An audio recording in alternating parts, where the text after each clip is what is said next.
Good morning. Let me put the links. My morning update with the Gangsta Grannies Global here. Grannies.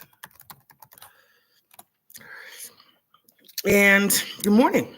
It is Saturday morning, and we're a few days into the Gangsta Grannies, and I just thought I would do some morning updates. I wanted to just chronicle the journey that they're taking with them. Um, the ladies got here on the 16th. There were some travel delays, so they did not arrive on the 15th.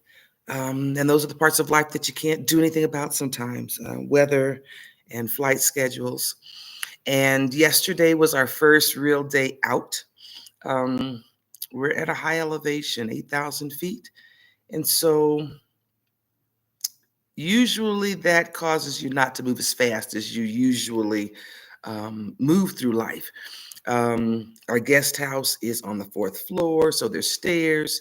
Um, and just the elevation itself, just a little bit of exercise or motion may have you feeling very winded, especially in your first few days. So, yesterday was our first day out, and we were out doing logistics of the ladies being able to move freely while they're here. Part of their assignment is, as you're doing deep healing and that's taking energy out of your life, how do you refuel? And this is a community that has lots of ways to be able to do that, and lots of ways to get around. And we have a car service that's quite affordable and reliable. They are part of my neighborhood. They dispatch from right at the end of the street. And so yesterday, on our way to the bus, we went to go meet them at the office and just put faces to the ladies. I have visitors that come and they can just tell people, take me to LaRahna's house, and they know exactly where that is. There's an inside joke, like among all Spanish speakers, when I introduce myself or they say my name, when my name is pronounced, it sounds like the same word for the frog. And so people will often ask me, what's my name? And I'll say the frog, or at least that's what it means in Spanish when they hear it. And I don't know if they believe me or they halfway think I'm joking, but they remember. So people can just call the car service, send them, we use WhatsApp a lot, but send them their location and they'll go pick them up. And you don't have to have, be able to say directions and give directions and know exactly where, my house is, especially for visitors that are coming into the country or coming to Cuenca for the first time. But we also have public transportation. We have buses and a light rail, Tranvia, that runs through town. And the buses are 30 cents a ride for adults. And it's half price for seniors, but just the regular fare is 30 cents. And then our Tranvia, the regular fare is 35 cents. Here, the senior discount is real as far as transportation of all kinds here in Ecuador, whether it be the city bus or whether it be buses that are going like across country. Even airline tickets give discounts to seniors. So there's stored value cards that you use. You don't use cash when you get on the bus. And so we went to the bus terminal and we got our bus cards first. So they've got cards that they can get on and off the buses here. And you just load as much money as as you need, and you just refill that. And then we got a little hungry. And so we went to eat lunch at the bus terminal. It's one of the spots that I go eat lunch at, partly because if I'm coming home, maybe from somewhere in town, the lunch counters are there and I catch, usually transfer to my 28 bus right there at the bus terminal. And you can get almuerzos, lunch for $2.50 or $3. And so that's what we did. That's what we did. We went to $3 lunch yesterday because we didn't sit at one of the ones that was $2.50. And I have some regular faces, and when they're there, I try to go to those places just because there's some familiarity and we've been developing a relationship or rapport. But I pretty much just pick the one and they kind of wave at you and they make this sound.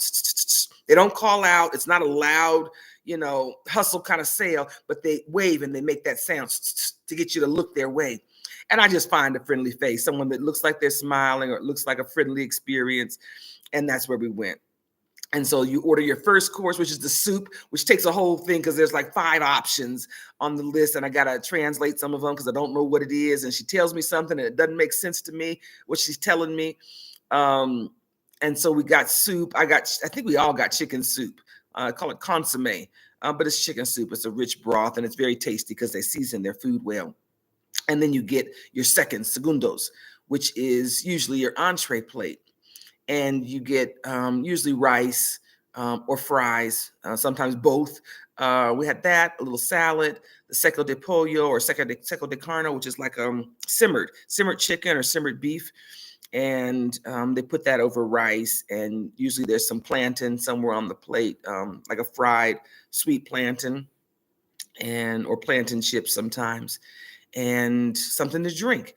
Well, usually the something to drink is the horchata, which is a herbal tea, not like maybe Mexican horchata, which is based on rice. But she asked us if we wanted juice, and we did, because oftentimes the juice is fresh juice, papaya or orange or pineapple or the mora berries, which is kind of like blackberry. And so we did.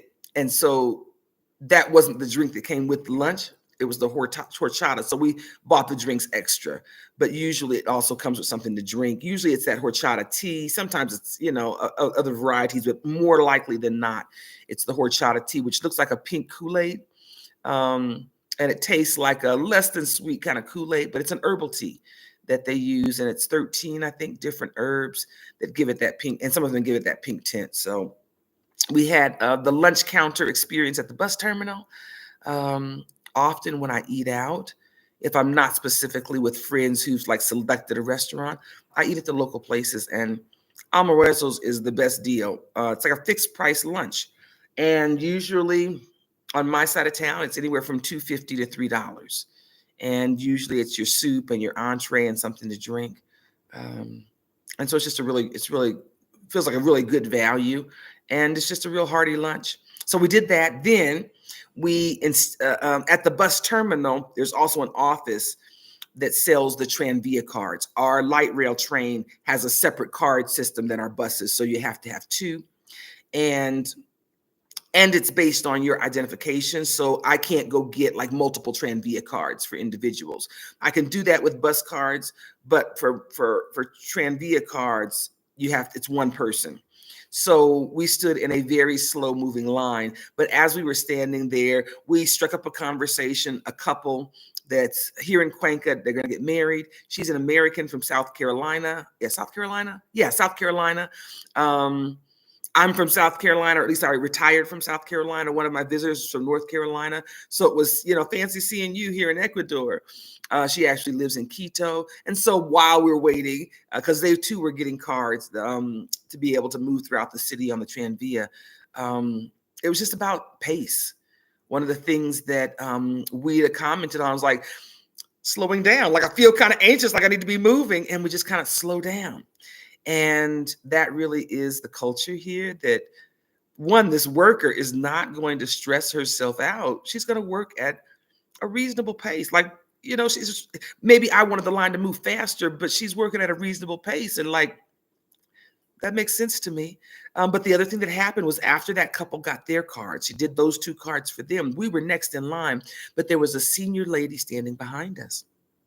And she said, "I'm sorry, give me just a moment." And she got up from her desk, went out of the door to this little cubby office. And the lady was wanting to refill money on her card, put $3 on her card. And she tended to this senior and then came back to finish tending to us. And I was explaining to them that I've had this experience many times at the bank. At the bank, there's a separate line for seniors. And I wasn't sure how it worked. Do you just let all the seniors go? And I made the mistake of doing that on one visit. There was one senior, they went, I was next in line, but I hesitated. And then the next senior went on. And everybody in line behind me was like, "Oh," and I turned around and said, "I'm a gringa. I didn't know." I didn't know. And explain to me what I'm supposed to do. And they did. The whole line like rallied around me. You're supposed to let one of them go, then you go, then one of them goes, so that both lines move. People can be respectful for the seniors and allow them to kind of, go and not have the longer stay in line. But you can't let them all go. And so I was like, I got it. So I know how that works in some environments where the seniors are given that place of preference, priority even. And so I was explaining this to the ladies, and they were just willing to roll with it because I said, we don't move very fast. We're not moving any faster. And her getting up and giving priority to this visibly senior citizen was part of the experience of culture and part of just honoring. It's a token kind of honoring, but no one in line, had a fit. No one got upset. Everyone was just as patient as us, and they didn't want to wait that long. I'm sure I didn't, but I had time. Why would I be rushing? And I say that to myself sometimes. Why do you need to be rushing? Why does this person need to be moving faster than they are? And that really is about the pace of life that has changed so drastically for me. And for the ladies, I think, because they too had to wait in line, where she tended to our card needs one by one. So that was great. So now we locked and loaded. We got bus cards, we got Tranvia cards, and I've already told them about the app. We have an app called the Move It app that works like Google Mail, but Google Maps. But I find that it updates when there's changes. I've seen where Google Maps sometimes doesn't have updates to changes that have been made that Move It already has in their system. So we got on the Tranvia. More so, it was just a field trip of experiencing that, swiping your card. Because when we got back to the front side of the bus terminal, we had the train was coming. The train was coming, and so I was rushing to come on. And it's not that it's a big rush because again we got time, but it would have been like 6 minutes till the next train comes, and one was coming up the road. So I showed them you tap your card because there's a fine if you don't, and people. They have the workers that come and they regularly will scan to make sure that you're paying, just compliance kinds of things. But I have seen someone not pay and then come and they write them a ticket. And there's a sign that says those tickets are $141. So you got to swipe your card before you get on the train. And we walked through that process. And then we rode the train up into town and we got off and did a short walk. We stopped at one of our chocolaterias at one of the restaurants that's got a nice display and variety of chocolates available. And the ladies picked up some chocolate goodies. And we walked over to the flower market that's right on the side of the cathedral, the new cathedral here in town, one of the iconic pictures. We didn't go around to Parque Calderon, but we went to the flower market and we got flowers. And part of my regular game with life is about flower bombing people. So we walked from the flower market to what we call San Francisco Plaza. And that's it's the plaza where the iconic signs are that say, it says Cuenca. So you see people oftentimes with a picture and they're, behind these signs, that's the big letters, in this plaza. And so we went and did that. And then we did a little bit of shopping. They have lots of vendors there and some beautiful alpaca fiber ponchos. You see ponchos a lot here, where this is kind of a sweater weather. Spring, fall is kind of where we are perpetually. Some days it feels more like fall weather. Some days it feels more like spring weather, on the upswing with the heat or a little bit chilly where you need a sweater. That's our weather year round. And so ponchos are one of those things that you'll see quite often. People wearing, vendors selling. And so I think both ladies found ponchos that were to their liking. And I was picking up a gift. And so I found some scarves, like the wide kind that you'd wrap around your neck on a chilly day. Or wear over your shoulders as a shawl if you were a woman, or just, a little bit chilly. And it was made out of llama fiber, which was really cool. And so it was a gift. One of my friends is having their family is doing bingo, and it's a fundraiser to deal with some medical expenses for a family member. And so it was a gift for that. And so we got that, and we called our car people to come get us because we'd had enough busing, and it was starting to drizzle a little bit. And you're tired. You're just tired. It's a lot of motion. We'd have been from one side of town to the other, and we're walking or we're taking the bus, and it's a lot of motion. And so we had our car come get us, and it's a really nice thing that I can just send them our location, and it's usually a driver that I'm familiar with. And so you recognize the car as it comes up, you recognize the driver as it comes up, and they recognize you.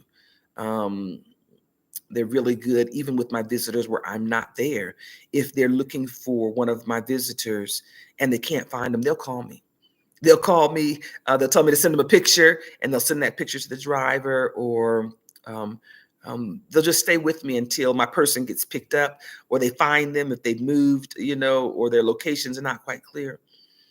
And so we did that, and came on home, and we were tired. We were tired. I think everyone had gone to their corner, probably just not too long after sunset. 7:38, 8:30. We were headed to our own corners to rest, and and so this was after we had done really the heavy lifting of our healing work in the morning, and our Sankofa circles. So. The ladies are free to be able to move around as they'd like. They've got their bus card, they've got their Tranvia card, and they've got have made introductions to the car service so they can call on a car to be able to bring them or take them if they'd like to. And there's a difference in cost. Bus rides are 30 cents. Sometimes you need to take two buses, and so you pay twice, so about 60 cents. Or our car service, not real expensive. If I'm going from home to El Centro, which is like the downtown area, it's about $5 to go from here in town, and it's about a 15, maybe 20-minute ride. I live in the Capulis Pampa sector, which is a suburb community on the east side of Cuenca, so not right in the middle. So about $5 is about what it would cost to go in town. So sometimes I take the bus a lot. Part of that has helped me with really integrating, learning my way around, listening to the different stops on the bus that the Autotron says, and then, looking and remembering how I got here, and just learning about those things. But also it plunges me into like immersive Spanish, that Spanish is all around me. The people that are talking, the recording on the buses, all of that is in Spanish. And I have found that to be really helpful in me developing much better communication here. I keep saying I'm gonna take some classes, and I haven't yet. Commitment issues with, you want to do the same, you want how many days a week, and just being consistent with it. And so I haven't. And my Spanish is not the best. It is not perfect. It is far from it. It's stumbling on many days, but it is very effective. It is very effective with getting things done. And I stopped being so hard on myself about my fluency. My Ecuadorian friends and people I come into contact with are like, you're communicating really well. And I'm like, it doesn't seem that way sometimes, but it's getting the job done. Like, worst case scenario, they have to talk to my phone, and I just tell them, talk to my phone. Some days my brain is just tired. My head is I just can't. I can't, like somebody's talking to me and it's just a blank, my brain is just blank, where I have turned off the function with translating for the day. And I'll tell them, talk to my telephone. My telephone can speak a lot of Spanish, because right now I got none. Some days I just blank out. Spanish is still a little bit mentally exhausting for me, especially if I'm doing a lot of talking and out and about in a variety of situations. So, yeah, I'm grateful for the patience. I'm just grateful for that. But being out and about really has, I think, been a really big factor in that, being able to communicate. I can have conversations that I don't realize I can have sometimes. Someone starts talking to me and I start responding, and we're in this, detailed conversation. And I'm like, oh, wow, you did that. You did that. So they have access to that now. They can get on the train if they're in town and you want to hop around to some different places. I have found it quite easy to not feel stuck. I have made a really big choice not to drive here in Ecuador. I don't want to. I do not want to drive. The driving here, like the signs and the signals, are loose suggestions, which really works here. No one, there's all these cars, and sometimes it's seemingly going in different directions, and it's all kind of vehicles. Like I've been in situations here in Ecuador where there's cars and trucks and medium-sized trucks and big trucks and horse-drawn buggies and tuk-tuks and motorcycles and scooters that have like 5 people on them at the same time, like, and everybody's just sharing the roads. There's not that road rage kind of thing. If you hear a horn, it's informational. Good morning, Latice. The toot toot is usually informational. And so the ladies will now be able to kind of move throughout the city. If they'd like to take a driver, that we have cars, and we have some taxi services that kind of are like Uber, but they have their cards so that they really can get around. And it's really very easy. Even places seemingly more remote. And I realized, nope, they have easy access too. You just go to the main road and flag down a bus.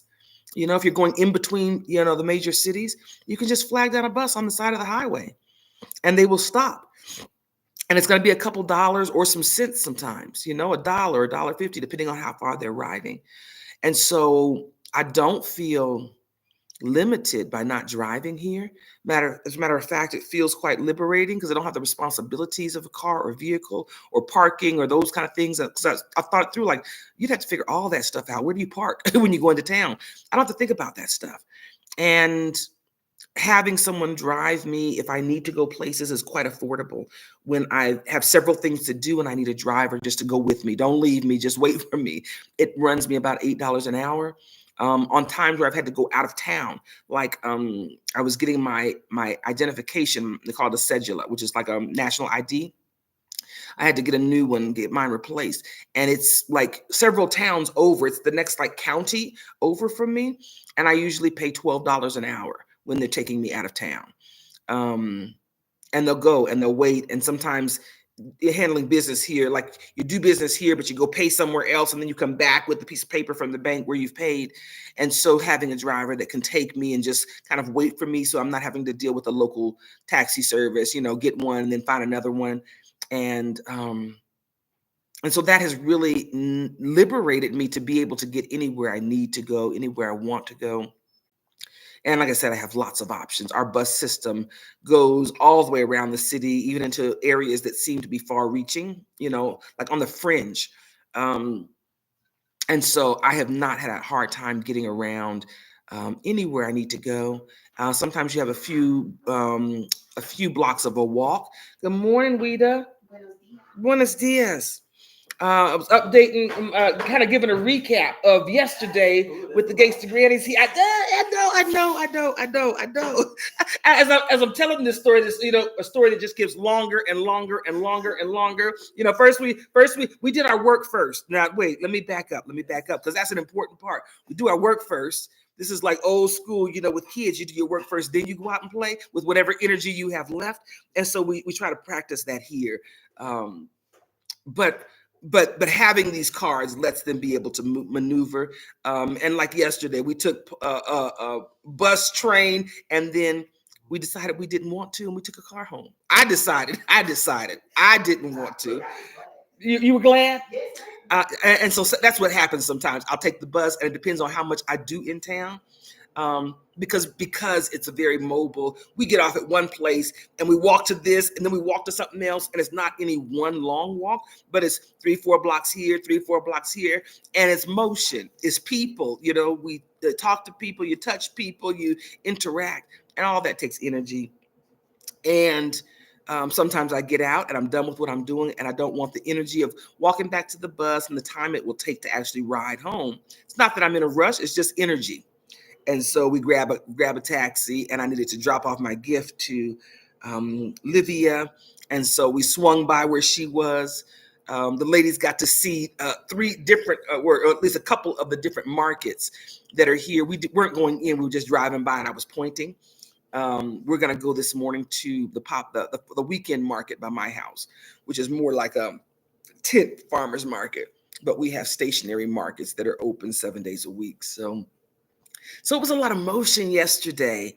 It was a lot of motion with getting them just acclimated, things you need to do to acclimate to that. And then we ran into, they put some things on their social calendar. One of my friends that I saw in the alleyway going from the flower market to San Francisco Plaza, she plays in a blues band. I don't know if they're technically blues, but they play blues and Santana. So I don't know what you'd call that, but Blues Enigma is their name. And she was telling us about the like an international blues festival. Cuenca's Blues Festival is coming here the first of the month.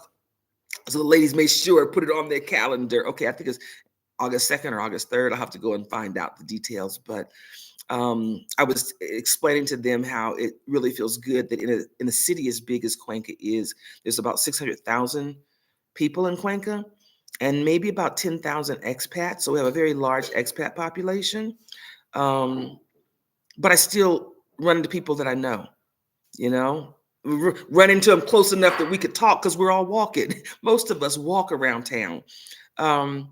And then as we were standing waiting for our taxi, I saw my other friend, but I couldn't remember her name. And it's my friend because we meet each other at different things and we both do the same thing. I can't remember your name. And I said, I can't remember your name either.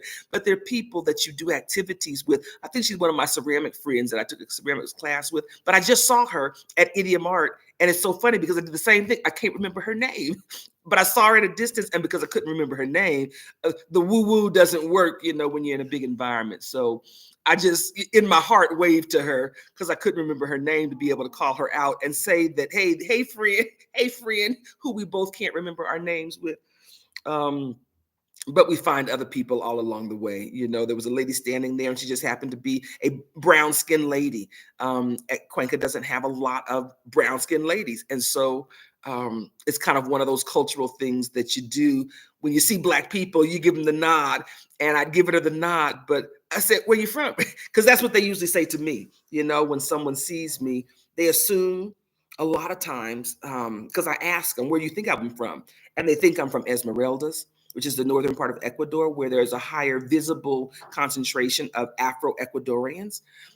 This is a very different experience being here because while I may be brown skin, darker brown skin, you know, melanated skin of Afro heritage, being here in Cuenca, even though that's not the majority, the assumption, unless I'm talking like English very clearly, if I'm not talking, or if I'm talking good enough Spanish that they don't know, I've had them assume that I'm just Ecuadorian. I'm just from like northern Ecuador.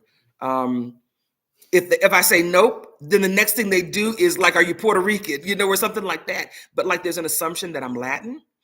And if I'm speaking and my Spanish is not good, I've had them say, oh, you must be from Brazil, because they speak Portuguese. And I just find that really interesting in a real kind of comical way because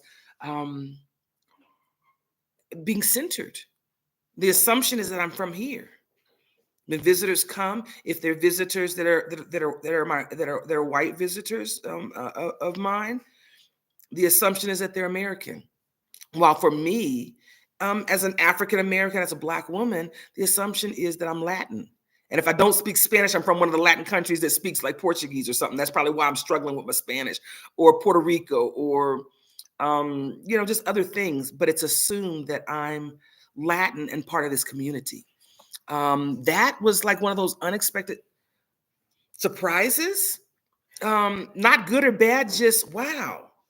And then like really understanding a little bit differently about feeling centered in community, where I'm the norm. Even though I'm a darker skin than much of the complexion of the Ecuadorians here, there's still, I think, a greater assumption that I belong. And I've noticed that with some of my friends that come that may be white, that is like the opposite. It's assumed that they are American, like no one is fooled on just sight, which has brought up some really interesting conversations about things like racism. Um, Part of kind of the gringo experience, and that word here usually is not a term that's really negative, not here in Cuenca, but But oftentimes, if someone's going to get taken advantage of, if someone's going to take advantage of someone, it may oftentimes be a gringo, an American or a Canadian. There's like the assumption that you're wealthy, or wealth in a relative kind of term. And I've had some conversations with some of my visitors, and really talked about that. Like, what does that feel like? Um, it's one thing to sympathize, but it's another when you have felt and can identify with someone's pain or grief. And I've had some conversations where we've talked about um, being singled out based on the color of their skin, and that is what prejudice feels like. And to really feel that when it happens, because it happens. This is not a place of perfection. Um, and then to be able to talk about identification, which is a big part of the healing tools that we're working with the Gangsta Grannies to learn and to support them in using.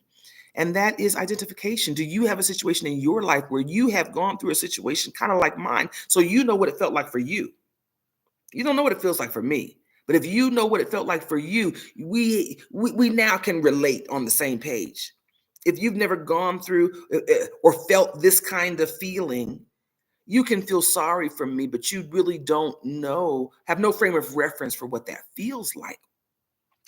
And so being able to have those kinds of conversations with some of my visitors, based on just the experience, life being the curriculum and the experience that happened, and just having the trusting relationship to be able to help reframe that, to say, this now is an experience in what racism feels like to you.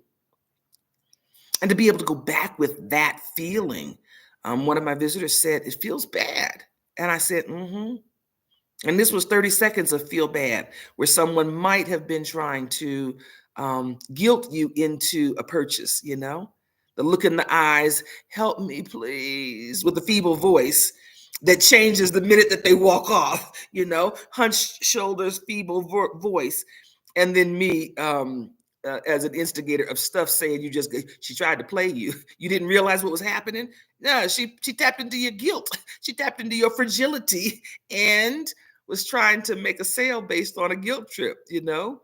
Oh, and she singled you out, not me. She singled you out. Oh, based on the color of your skin. Oh, because she assumed you're an American. And she assumed because you're an American, you're wealthy. You can help buy a little whatever she was selling, chiclets or, succulent plant or something, $1. You could afford it. That may have been some of the sentiment. And then feeling what that felt like.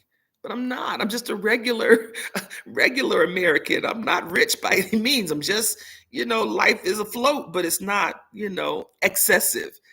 And how it felt to be seen in that way, where they didn't know anything about you but making assumptions. And so this place really offers that opportunity. And part of this is the experience that you have by just being in community. I find that when I'm taking the car service a lot, I miss those in-between interactions. You go from here to there. There's not the in-between. There's not the little lady that you cross paths with at the bus terminal. It's not the stuff that you see. The man selling coconut candy on the bus. I forgot about that. I showed them how to buy snacks on the bus for 25 cents. We did that too. And I think they enjoyed the snacks. And showed them how they do it and what's happening, why this man is handing you these goodies, and what you do when you don't want the goodies or you want some of the goodies, and the going price for goodies on the bus. But you miss some of that interaction. And part of that for me is it shortchanges my joy. I'm holding firm. I saw an article. I didn't do no fact checking or researching or anything like that, but it says even witnessing joy has a positive impact on me.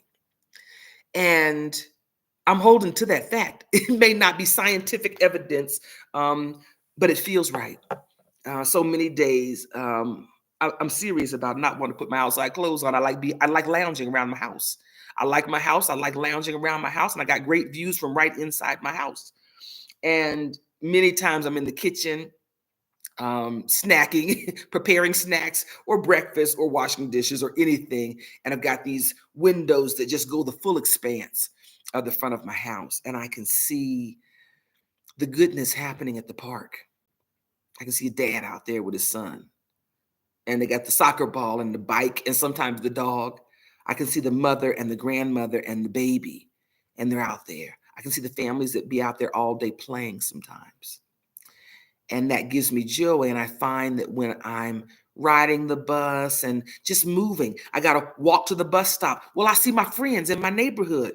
Hola, Guadalupe. Hola, Guillermo, or whoever I see. They're people that are familiar. My little lady at the store, one of my senior ladies. I wait and I see her up in there, but I don't stop. Hola, ¿cómo está? And she says something back, and I just keep it moving, but just connection. And so, for 30 cents, I get connection. And it's many times where I could take the car. It's quick, it's easy, and sometimes that's a factor that I weigh in. How much motion I want to put into it, how quickly I need to get, which means how much earlier do I need to leave the house? Do I need to leave the house an hour earlier, or can I just wait till 30 minutes earlier and call a car? But I find that interacting in community gives me so much more than just the investment in time that I make in engaging. And so, towards that end, wanting the ladies to at least have access to that as well gives them full freedom to experience as much and as little as they'd like to here in community. But these are things that I have found are part of the life embracing feel that this community has for me, where this community feels supportive. Even last night, we had a engagement that was one of those, almost to tears kind of moments when you really sit back and reflect on it. One of my unhosted guests left yesterday, and they had bought some sweatsuits, like the Adidas, fleece line, like sweatsuits, but they couldn't get it in their luggage. So it was a relatively new sweatsuit, but they had come with like carry-on bags, and like you really couldn't take nothing home with you, but you were going to try to. And one of the it was a mother and her daughter, and one of my friends in the neighborhood, who also is my egg connection lady. She delivers eggs and sometimes milk and cheese. And she's got a teenage daughter that's the same age of the visitor that was here. They both were 15. And so she said, would you mind? We got to go. Our plane's leaving, but would you mind seeing if she might enjoy this sweatsuit? It's probably her size, and we can't take it with us. And so I said, I'll message mom and tell them that there's some goodies here for her if she'd like to have them. And so I messaged, and I hear a knock on my door, and it's her and the mom and the brother. And I know them all on site because they come to my house and drop off eggs. But also from the neighborhood, these people you see riding around the neighborhood. And so we had a conversation, who left the stuff and they're gone and where they're going to next. And glad they're here, and the new group of ladies that's here and what's happening and why these ladies are here, and really trying to explain this in Spanish because this is a conversation that I don't really have words for. And so we have this conversation and we say goodbye like 3 times. Okay, bye, we're going home. And we're like, okay. And one of the things that's common here is when they get there, anybody in the room thinks to get a hug. This is a very intrusive culture, and I like it. The expectation is that you greet everyone individually with touch, hug and a kiss.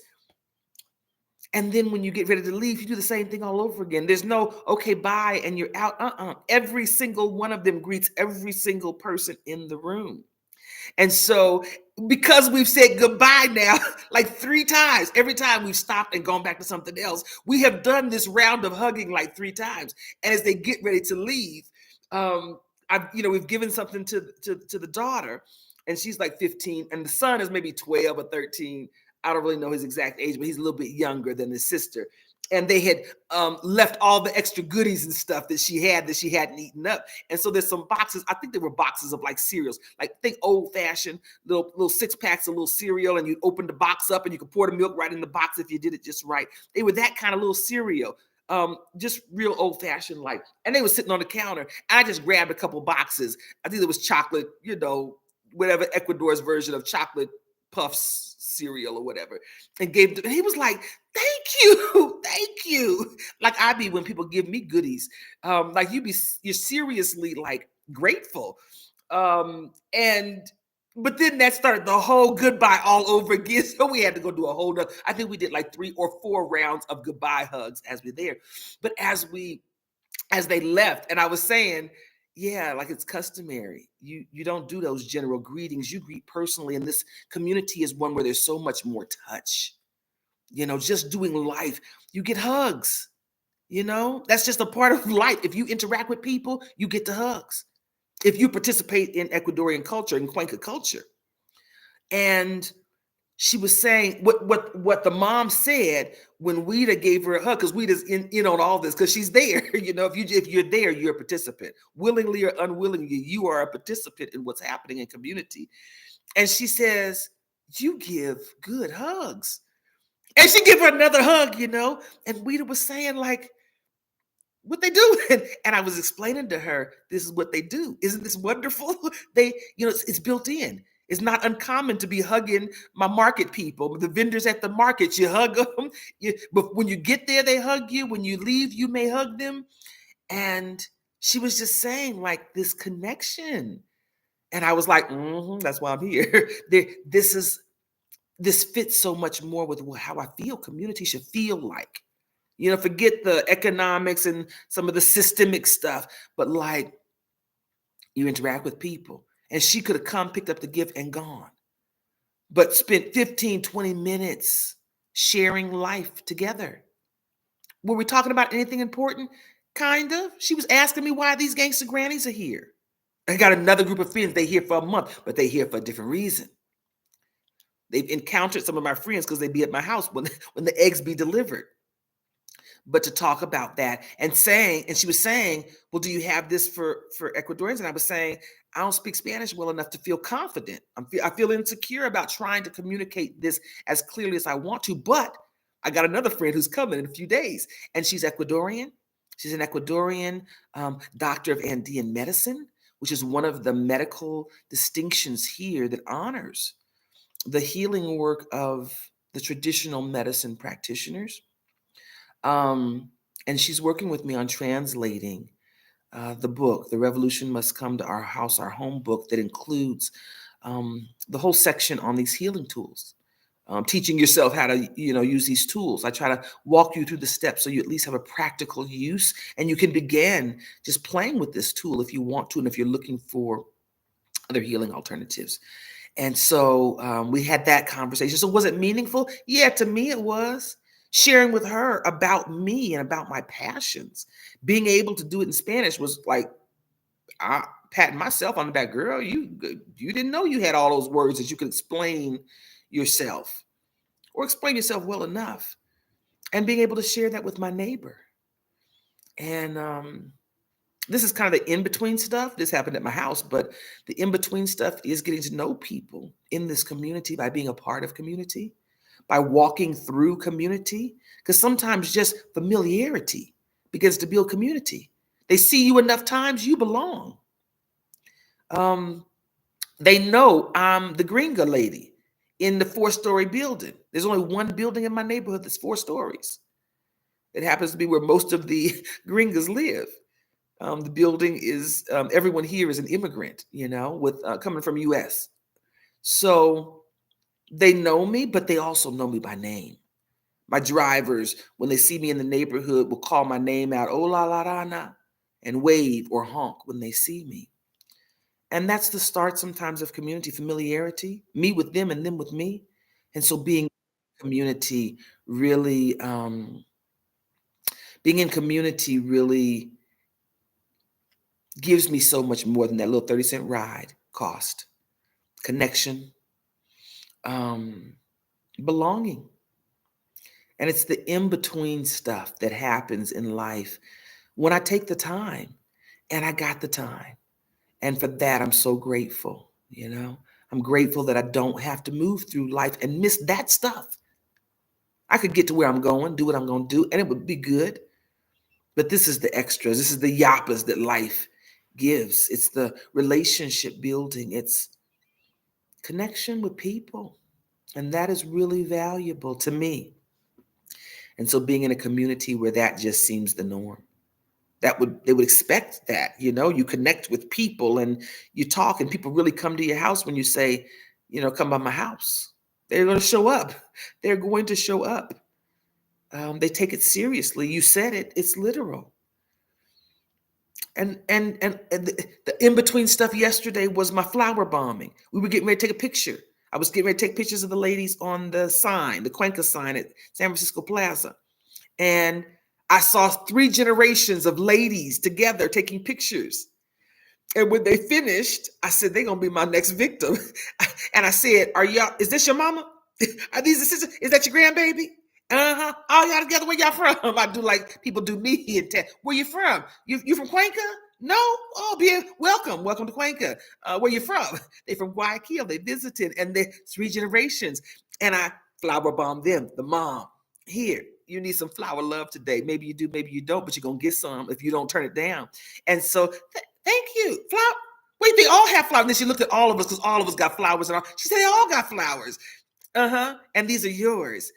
Oh, like, thank you, but why? And so I told her, these are birthday flowers. My friends asked me what I wanted for my birthday. I said, send me $1. Send me $1 on PayPal. $1. I want to raise up a fund so that when I go buy flowers, I can buy an extra bouquet and share some of this love with others as well, because there's a whole lot of joy in that. And these flowers are going to die. So take some to your house and you get some joy. And in return, I'm going to get joy because I know it's going to give you some joy.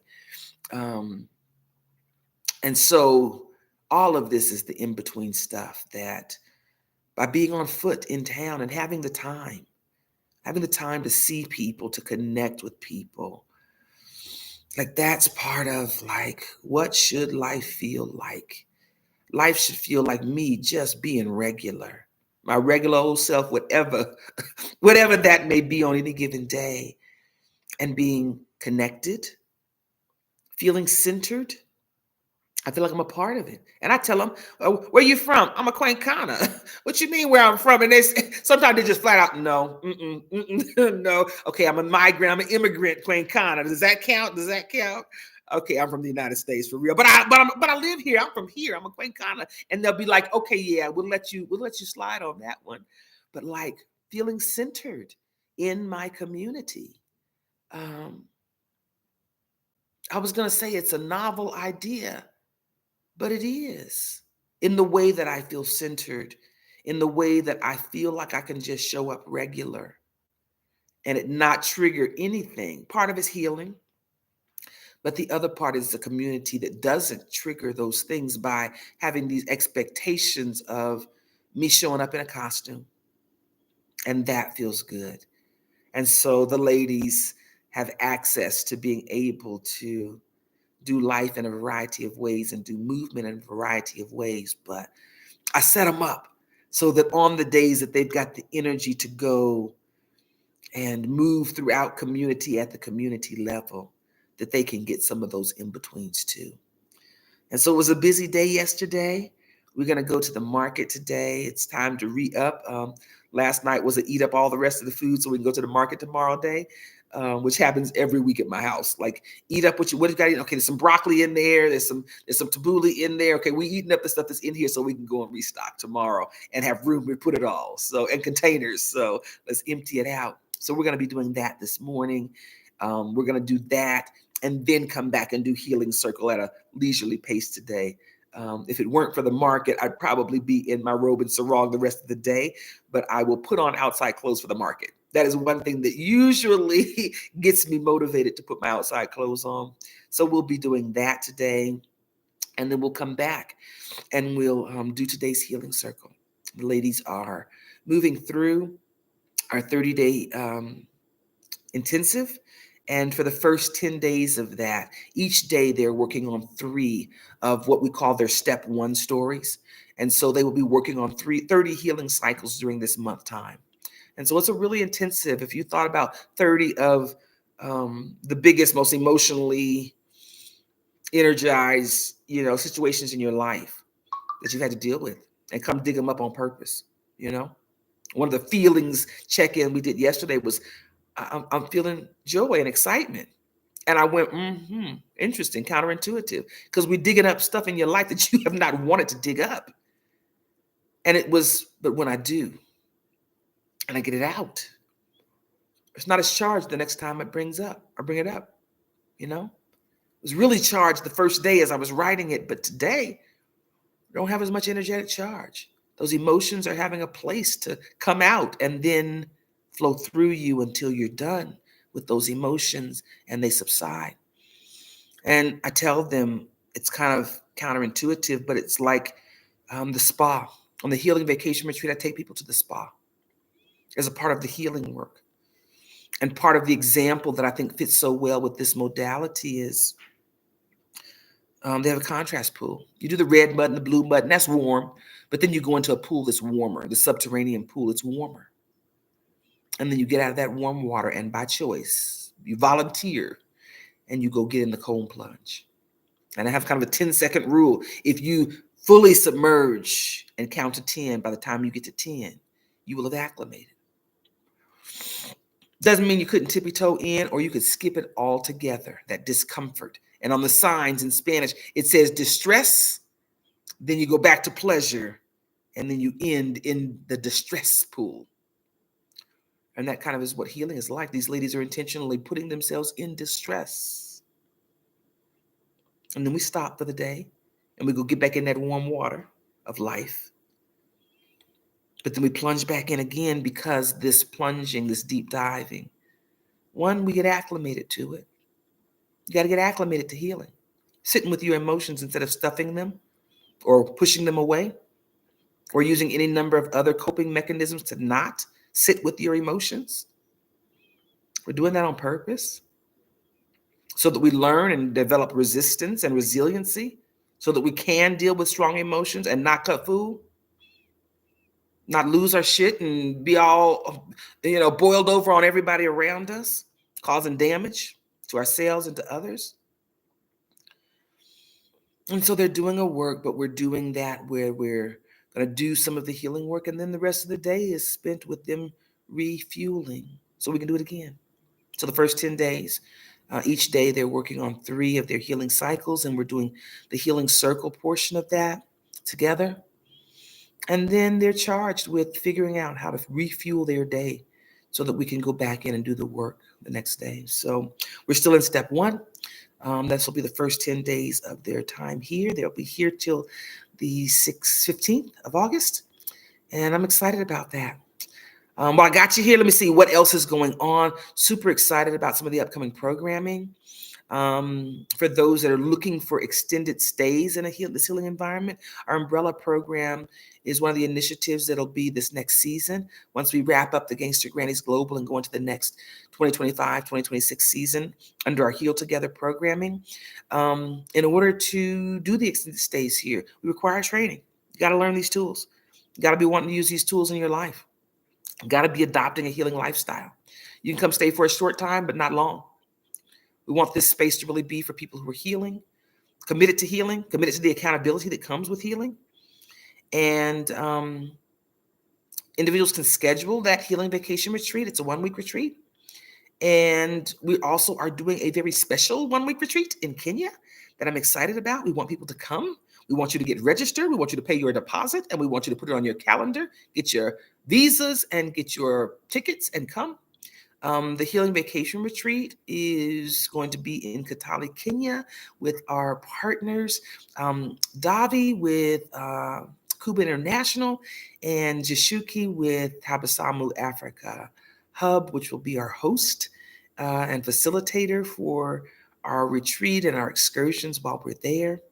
And the Healing Vacation Retreat doesn't cost you any more to do it in Cuenca as it does in Kenya. So we really want you to come to Kenya if that can fit into your schedule. It's going to be November 6th through the 13th. One of the other really cool things is in collaboration with Tabasamu Africa Hub.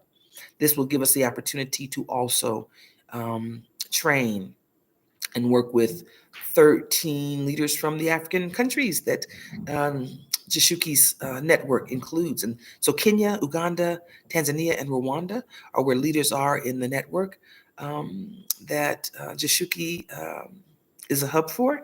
And so part of this will also create a really wonderful cultural exchange opportunity, which really resonates the message of Heal Together.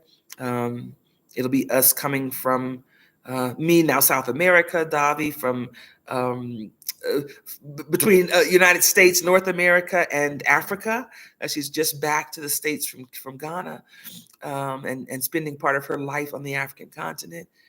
And Jashuki from the African continent, and really coming and healing together.